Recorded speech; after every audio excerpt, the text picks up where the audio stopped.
এটা আর আমার সাইকেল নেই গাইস, দেখুন বাইকটা কিন্তু আমি এখানে রাখছি ভেতরে, কোনো সমস্যা এই প্লেটটা দিয়ে আমার বাইকটা কিন্তু উপরে রেখে দিয়েছি। বাইকটা কিন্তু আরো সেফ হয়ে গেল নাকি দাদা? এখানে থাকে প্রতিদিন রাতে, আজকে রেখে দিলাম। তো আগামীকালকে সাক্ষ্য আবার সিলেটে যাবে, ওর আবার পরীক্ষা আছে, বাবা হয়েছে বাসায় আছে। যাই হোক রাত হয়ে বন্ধু জয়, এই দেখুন চারজনের মাঝখানে অনেক বিশাল আকৃতির একজন দাঁড়িয়ে আছে, ও হচ্ছে আমার বন্ধু জয়। ওর আজকে birthday. Road Saifur Rahman road, building এর নাম নেই, শান্ততারা বিল্ডিং। শান্ততারা বিল্ডিং, এটা হচ্ছে guys Saifur Rahman road Shantatara building, মানে গাইস এখন আমরা কেক কাটবো সবাই মিলে। সাকুটা দেখাইলো এইজন গাইস, অনেক বিশাল একটা। Hello everyone, welcome to my new blog. কেমন আছেন সবাই? আই হোপ সবাই ভালো আছেন, আমি ভালো আছি। তো দিস ইজ জয়গুরু পর্দা হাউস, এটা হচ্ছে আমার বড় ভাইয়ের দোকান। তো আমরা এখানে প্রতিদিন রাত্রে আসি, বসি, গল্প করি। আর আজকে হচ্ছে আমার বন্ধু জয়, এই দেখুন চারজনের মাঝখানে অনেক বিশাল আকৃতির একজন দাঁড়িয়ে আছে, ও হচ্ছে আমার বন্ধু জয়। ওর আজকে বার্থডে, তো আমরা ফ্রেন্ড সার্কেলটা মিলে আয়োজন করেছি, ভাই ভাই দাদা মিলে আর কি। তো প্রথমে পরিচয় করে দিই, ডান দিক থেকে শান্ত, জয় বার্থডে বয়। তারপর উনি হচ্ছে সঞ্জয় দা, সঞ্জয় দাকে আপনারা চিনেন। আর ভাই সৌরভ। যাই হোক, তো আমরা সবাই কেক পারচেজ করেছি ওর জন্য, একটা সারপ্রাইজ দেওয়ার জন্য।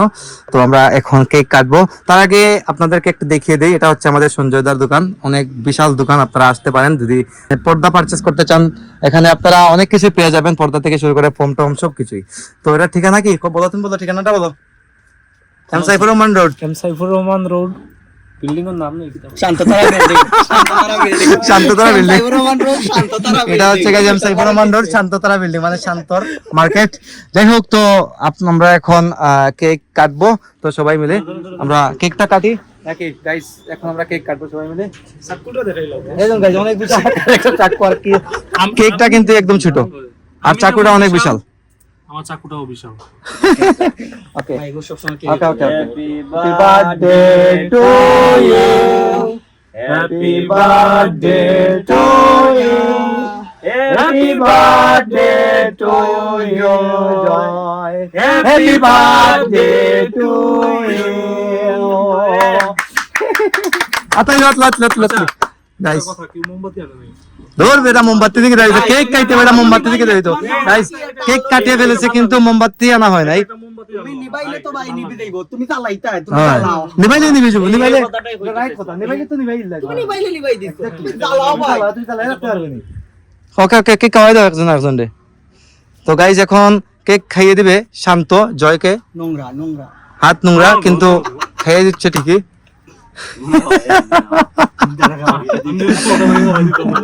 গাইজ আমরা ভাই ব্রাদার্সরা মিলে একটু এনজয় করি এখানে। তো আমরা একটু কেক খাইয়ে দিই, আমি দেখি পার্সোনালি একটু খাইতে দাও না, তোমার কোন জায়গা থেকে যে কোনো একটা খাইতে এলো, খাইতে খাইতে এমনি ওনো ওখান থেকে বসতো। সো আমি এই টুকরাটা খাইয়ে দিই। বন্ধু কাকা খা, শার্প করে কাটছি রে ভাই, মানে কি শার্প করে কাটছে। কেক কাটার মধ্যে একটা আর্ট আছে ভাই, ও আসলে কেক কাটার মধ্যে আর্টটা দেখুন গাইজ, কি রকম কেক কাটা হয়েছে। যাই হোক, তো ভালো হয়েছে। তো আজকে 1 বছর পর জয়ের বার্থডে আমরা সেলিব্রেট করলাম। আপনারা দেখেছেন যে অনেকবারই আমার বার্থডে ওরা সেলিব্রেট করে, জয়ের বার্থডেটা আমরা সেলিব্রেট করেছি। যাই হোক, তো এখন কেক টেক কাটবো, একটু আড্ডা দেবো, গল্প করবো, তারপর চলে যাবো বাসায়। তো guys this is next day and this is Friday. সকাল সকাল ঘুম থেকে উঠে চুল বিয়ার সেট করে আসলাম। চুল বিয়ারের অনেক অবস্থা খারাপ হয়ে গেছিল, চুল বিয়ার সেট করে আসতে হয়েছে। এদিকে ঘরে কি চলতেছে দেখুন, মিটা দেখো এদিকে তা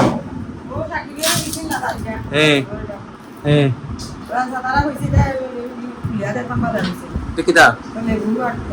ও গাইস, এটা সপ্তাহের কানাডাতে নেওয়ার কথা ছিল। ওর একটা হয়তো আশেপাশের কে একজনের, আমি জানি না আসলে, সাকিব নাম সেটার। তো অনেকদিন হয়ে গেছে এটা, কিন্তু ওরা রিটার্ন যায় নাই। ওর স্বপ্নটাও নিতে পারে নাই, কারণ ওর লাকি যে জায়গা একদম অল্প ছিল, তাই নিতে পারে নাই আর কি। তারপর অনেক ঝামেলা করে অনেক জিনিসপত্র নিতে হয়েছে, অনেক কিছু রেখে যেতে হয়েছে। তো মাদেরকে দেখছেন খুলে, এটার মধ্যে কি আছে, লেবু আছে। এটা কেন নষ্ট হয়ে গেছে জানি, তাই আমার লাগতেছে অনেকদিন হয়ে গেছে, এখন নষ্ট হয়ে গেছে। যাই হোক, তো আজকে ফ্রাইডে, তো অনেক বাজার টাজার হয়েছে বাসায়। এদিকে রান্না বাড়া চলতেছে, এদিকে বাবা কাজ করতেছেন। কি দাও বাবু, কি দাও গাই? এটা হচ্ছে মুখি, মুখি তো দিয়ে রাখবেন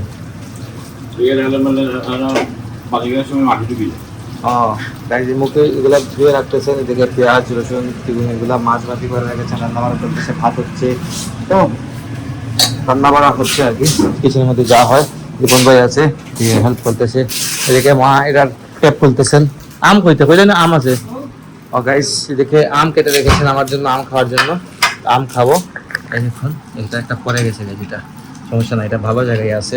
আমটা মনে হয় মিষ্টি না, এখন টক নেই, মিষ্টি আছে। মিষ্টি আছে আর পুরা গরম দোকান।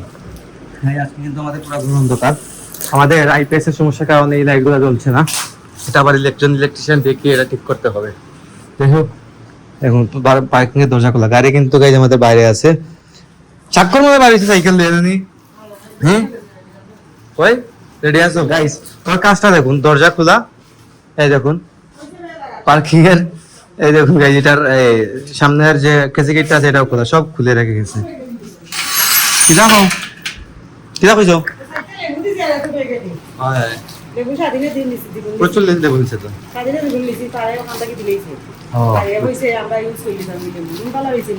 দেখো না খুলিয়া দেখো গাইস, লেবুগুলো আসলে বুঝতে পারছি অনেকদিন হয়ে গেছে প্যাকিং। সাত সপ্তাহ গেছে অলমোস্ট। কতদিন হয়েছে? 20 দিন হয়েছে, মানে কোনটা 20 দিন? সপ্তাহ কেনাডাতে গেছে অলরেডি 15 দিন হয়ে গেছে গাইস। 4-5-4টা লেবু মাত্র। এটা নষ্ট হয়ে গেছে গাইস, দিন থাকতে থাকতে দেখুন পচে গেছে কিন্তু লেবুটা। এটা অ্যাকসেপ্ট করেছিলাম গাইস, লেবুটা পচে যেতে পারে। যাই হোক, তোমার রান্না করা শেষ নি কোনে? এই মায়ের রান্না করা কমপ্লিট হয় নাই, চলতেছে। পচে গেছে লেবুগুলো গাইস, নষ্ট হয়ে গেছে। 4টা লেবু ছিল, তো কিছু করার নেই, অনেকদিন প্যাকিং ছিল আমাদের ঘরে। গাড়িটা আমরা ভেবেছিলাম যে এগুলা নিয়ে যাবে, এই দেখে যাই সবগুলা নষ্ট হয়ে গেছে। গাড়িগুলো নষ্ট হয়ে গেছে, কিছু করার নেই, কাঁচা মাল তো নষ্ট হবে। যেহেতু তো খাওয়া দাওয়া করবো কিছুক্ষণের মধ্যে, মায়ের রান্না করা অলমোস্ট শেষের দিকে মনে হচ্ছে। তো গাইস, এখন বাসায় আসলাম, বাইরে একটু ঘুরে করে আসলাম। বাইরে কোনো শুট নেই না, দেখুন আমাদের গাড়ি পার্কিং এ রেখে দিয়েছি। তো পার্কিং কিন্তু গাইস একদম ফিট হয়ে গেছে আমাদের গাড়িটা। আর আমার সাইকেল নেই গাইস, দেখুন বাইকটা কিন্তু আমি এখানে রাখছি ভেতরে। বসে হয়েছে না, বাইকের লাগে তো আমার প্লেট আছে গাইস, যখন একটা প্লেট বানিয়েছি বাইক ঢুকানোর জন্য, কাঠের প্লেট। এই প্লেটটা দিয়ে আমার বাইকটা কিন্তু উপরে রেখে দিয়েছি। বাইকটা কিন্তু আরো সেফ হয়ে গেল নাকি দাদা? গাইস, বাইকটাও সেফ, আমার গাড়িটাও সেফ, তো একদম সেফ জোনের ভিতরে আছে গাড়িটা। যাই হোক, তো ভালো হয়েছে, গাড়িটা এখানেই থাকে প্রতিদিন রাতে। আজকে রেখে দিলাম। তো আগামীকালকে সাক্ষর আবার সিলেটে যাবে, ওর আবার পরীক্ষা আছে। ভালো হয়েছে, বাসায় আছে। যাই হোক, রাত হয়ে গেছে অলরেডি অনেক, আমি এখন ভিডিও আপলোডও করবো। করে আসছি তো আস্তে আস্তে যাই হোক গাইস, ভিডিওটি আর বাড়াচ্ছি না, এখানে বলে দিচ্ছি। আপনারা আমাকে ফলো করতে চাইলে আমার ফেসবুক ইনস্টাগ্রামে ফলো করতে পারেন। আমার ফেসবুক ইনস্টাগ্রাম লিঙ্ক নিচে ডেসক্রিপশনে পেয়ে যাবেন। এন্ড আই হোপ আজকে ভিডিওটা আপনাদের ভালো লেগেছে। ভিডিও ভালো লাগলে অবশ্যই লাইক করবেন, কমেন্ট করবেন, শেয়ার করবেন এবং চ্যানেলে নতুন হয়ে থাকলে সাবস্ক্রাইব করে আমাকে সাপোর্ট করবেন। তো দেখা হচ্ছে নেক্সট ভিডিওতে। ততক্ষণ ভালো থাকুন, সুস্থ থাকুন। Thank you so much for watching.